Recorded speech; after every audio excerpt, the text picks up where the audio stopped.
Vous avez donc conduit cette enquête en fait à la fin du printemps. Oui. Et vous avez, ensuite il a fallu traiter la malaxée, vous venez de la publier en cette rentrée.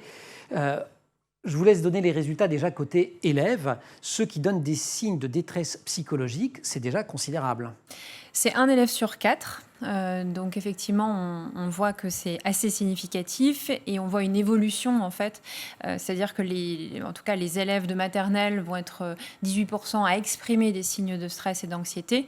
Et au lycée professionnel, ça va plutôt être 35%, c'est-à-dire un lycéen sur 3. Et entre les deux, ça grimpe gentiment. Ça grimpe effectivement. Enfin, quand je dis gentiment, ça grimpe de manière assez inquiétante d'ailleurs. Et en tout cas avec une capacité à verbaliser les choses évidemment à un âge plus avancé.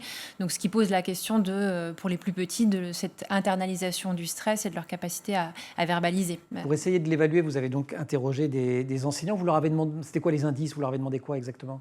On les a interrogés en fait pour comprendre quelles étaient les sources de stress, les marqueurs de ce stress, comment ils observaient en fait la verbalisation du stress à l'école.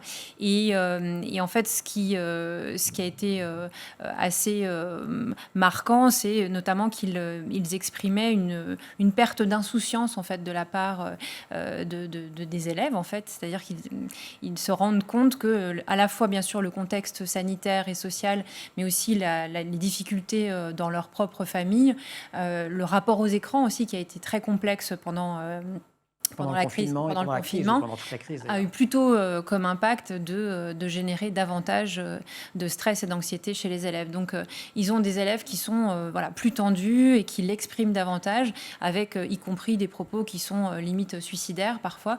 Donc, il y a une verbalisation beaucoup plus forte, une extériorisation beaucoup plus forte du stress.